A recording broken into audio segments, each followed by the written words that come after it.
set in, when we hit finish, like I was describing earlier, we can see our cyan translated to a -3. So it was at -2.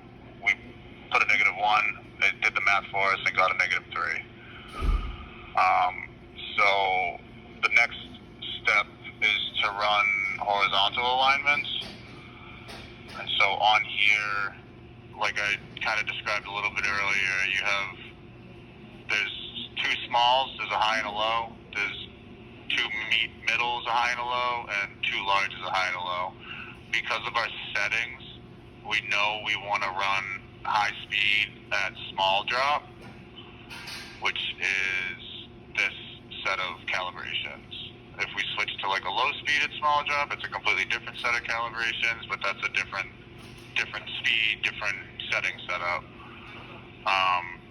So on here, what's also kind of interesting to note is at the top you have origin to end, and then it shows layer 1 and layer 2, and then you have end to origin.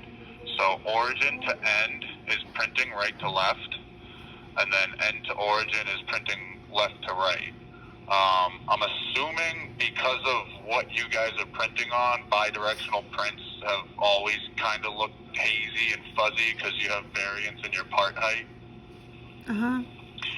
So the way the machine is set up kind of for optimal printing is to do unidirectional, which ends up taking a little bit longer, but the calibration between printing right to left and then trying to get that to line up with left to right when you have such variation in your printing surface, it's kind of impossible to get it to look good.